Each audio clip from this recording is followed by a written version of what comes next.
各位觀眾大家好，我係大家姐。今日呢條片同大家講一單轟動成個香港娛樂圈、成人業界嘅突發大新聞。2026年6月25日傍晚，香港警務處西九龍總區重案組出動雷霆拘捕行動，喺深水埗區當場拉咗一位29歲嘅蘇姓本地女仔，涉嫌推廣或便利收受賭注。而呢位被捕嘅人，大家絕對唔陌生，佢就係全香港第一位正式打入日本 AV 界大名鼎鼎嘅港產 AV 女優素海霖。好多網民都度問，素海霖自從日本打出名之後，平時接商演、出周邊、做活動，生活明明好富足，點解會無啦啦喺深水埗被重案組拉人？一切嘅源頭都係今屆世界盃分組賽緊密進行嘅期間，有一間境外註冊嘅非法外圍賭波網站睇中素海霖喺全港男士心中極高嘅人氣同話題度，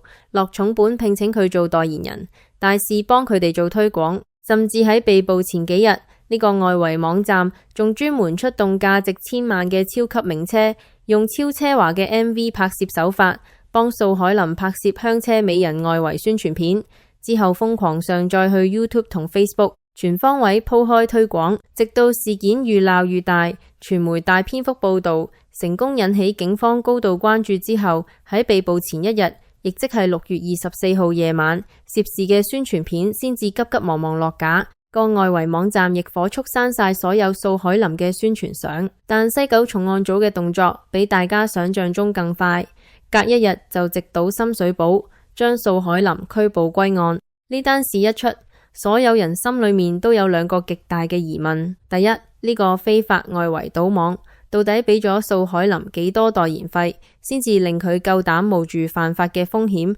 接呢個違法廣告？第二，呢個無背景、普通出身嘅香港女仔，點樣一步步由娛樂公司、新人、網上極具爭議嘅網紅，爬到去日本暗黑界頂峰，而家又為何會行差踏錯，墮入犯法嘅深淵？第二章，人物背景，剝開明星外衣，最真實嘅蘇海霖。蘇海霖原名蘇海霖，生於1997年2月9日，去到今年啱啱滿29歲。佢係土生土長嘅香港人，屋企獨生女，從細就喺香港長大。佢中學就讀香海正覺蓮社佛教馬錦燦紀念英文中學，讀書期間仲係學校羽毛球校隊成員。讀書時期其實好普通。根據後來一班舊同學喺連登討論區嘅真實爆料，讀中學嘅蘇海霖性格偏內向文靜，唔係班上最出風頭、最活躍嘅同學，亦都唔係頑皮搗蛋嘅學生。但所有舊同學都有一個共通印象，由中學年代開始，佢嘅身形就已經遠超同齡女仔，非常出眾。中學畢業之後，素海霖並冇好似其他學生一樣升讀大學。根據佢其後接受 BBC 等國際媒體公開訪問嘅講法，佢大約12歲開始就已經接觸成人影片同色情圖片，仲對呢個領域產生濃厚興趣。畢業之後，佢亦都冇選擇做文員，做普通文職打工，因為佢骨子裏一直渴望鏡頭，渴望演藝舞台，渴望名利，所以毅然踏進咗香港娛樂圈，追尋演藝夢。第三章，出道前真實起底，由大明娛樂遭殃到 OnlyFans 風波。年僅19歲嘅時候，佢成功簽約香港老牌經紀公司大明娛樂，取藝名蘇童，正式喺香港主流娛樂圈出道。喺大明娛樂發展期間，公司都有用心幫佢鋪正規演藝路線。2017年，佢擔任香港歌手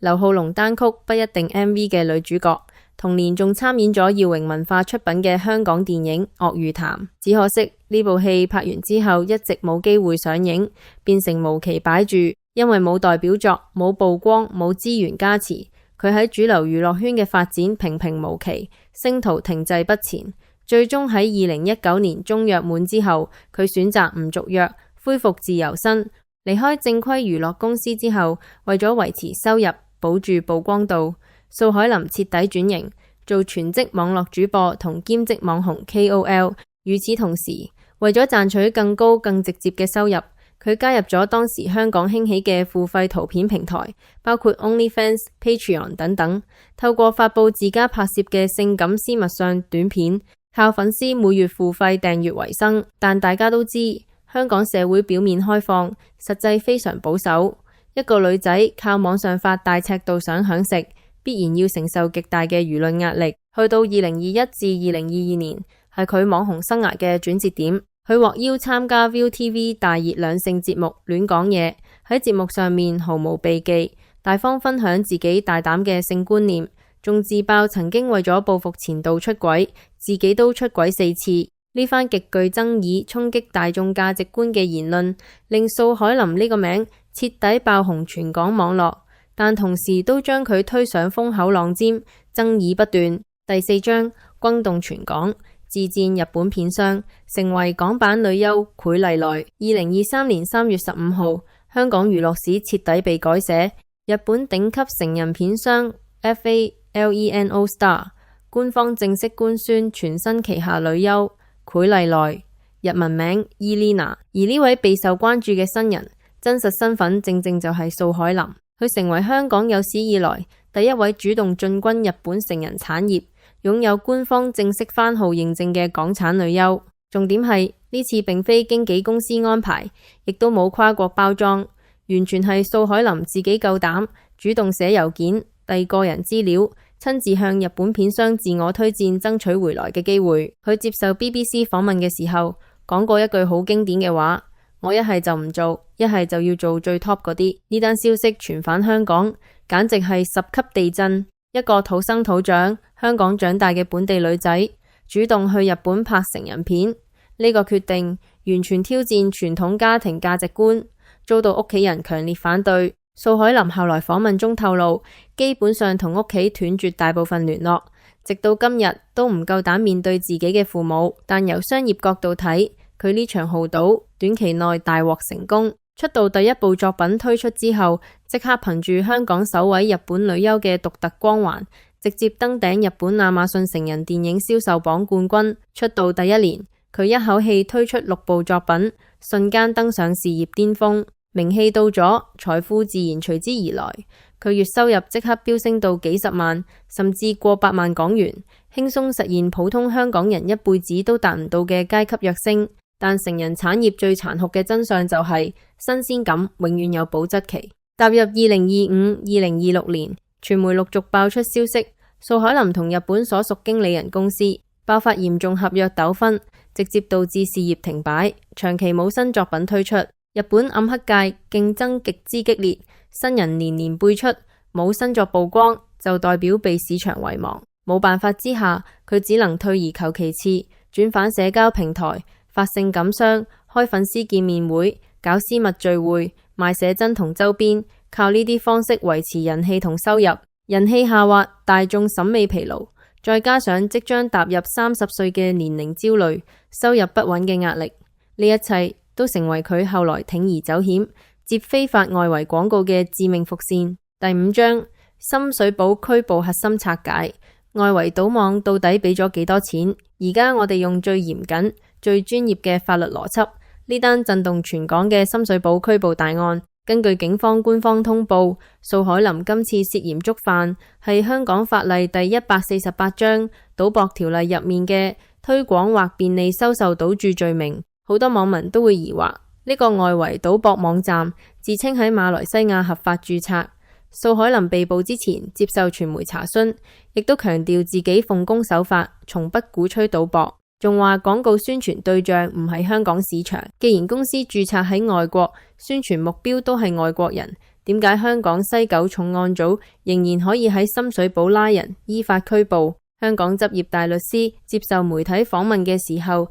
直接戳破呢個藉口同誤區。大律師明言，香港賭博條例嘅核心關鍵，從來唔係公司註冊地，亦都唔係你自稱宣傳邊個市場，而係違法推廣行為是否發生喺香港境內。簡單直白同大家講清楚，無論你外圍賭網伺服器擺喺馬來西亞、柬埔寨、歐洲任何地方，無論你口口聲聲話唔做香港生意，唔給香港賭客，只要你本人身處香港境內，透過 YouTube、IG、Facebook 等網絡平台公開發布帶有外圍賭博推廣性質嘅影片、圖片，令香港市民可以隨便瀏覽、點擊、參與投注，你嘅違法行為就已經100%喺香港完成，香港警方絕對有權執法拘捕。講完法律，就講大家最關心嘅問題，素海霖今次接呢個外圍代言，到底收咗幾多報酬？雖然警方同佢所屬經紀公司暫時冇公開具體合約金額，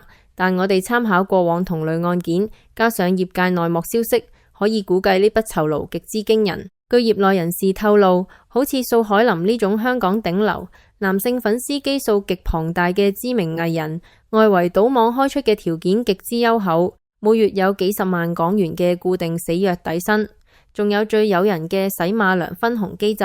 平台會專門幫佢開一個獨家推廣碼，只要有香港網民透過佢嘅連結推廣碼入場賭博，輸錢落賬，素海霖就可以即時抽取高額佣金。其實素海霖早幾年接受訪問嘅時候都自爆過往一直有大量外圍賭網，佢代言當時開出嘅價錢已經高到令佢心動，但當時佢仲有法律底線，清楚犯法，代價太大，所以一一拒絕。但去到2026年，面對合約糾紛、冇新作、人氣大跌、收入不穩嘅多重壓力，佢心裏面嘅法律防線最終抵擋唔住金錢誘惑，徹底崩塌。以為一句唔推廣香港市場就可以逃避法律責任，穩穩陣陣袋落巨款，結果最終喺深水埗街頭被重案組拘捕歸案。第6章最高刑罰：人生反思，一時貪念換來一生代價。最新官方消息更新，素海霖深水埗被捕之後，經過警方通宵扣留調查，目前已經獲准保釋候查，需要喺7月下旬再度返警署報到。而涉事嘅非法外圍賭博網站事後即刻切割，徹底刪晒所有同素海霖相關嘅宣傳影片、相片同資料，企圖撇清所有關係。禍不單行嘅係，佢多個社交平台賬號亦都疑似被 Meta 官方封禁，多年累積嘅人氣同資源一夜清零，損失極其慘重。根據香港現行賭博條例，推廣或便利收受賭注，一旦正式落案起訴，罪名成立，最高可罰500萬港元罰款以及7年監禁。大家可以參考4年前嘅貝伊林案件，當年貝伊林同屬初犯，主動認罪，先至僥幸避過7年牢獄之災，最後只判罰款，但代價仍然極之沉重，永久留有刑事案底，價值過百萬，積累多年嘅頂流 IG 賬號被官方永久封殺。演藝同網紅生涯直接報廢。回頭睇素海霖呢29年人生，其實好唏噓。出身平凡，不甘平庸，19歲入行，默默無聞，頂住全港輿論壓力，家人反對，隻身闖入日本暗黑界，憑住野心同勇氣，硬生生突破階級，扭轉命運。明明已經擺脫貧窮，走出困境，爬到大多數人達唔到嘅高度，偏偏最後抵擋唔住名利場嘅暴利誘惑，踩過法律紅線，迷失自我。呢單從來唔係勵志逆襲古仔，而是一條血淋淋、值得所有藝人同網紅警惕嘅娛樂圈現實教訓。今日嘅深度拆解就到呢度，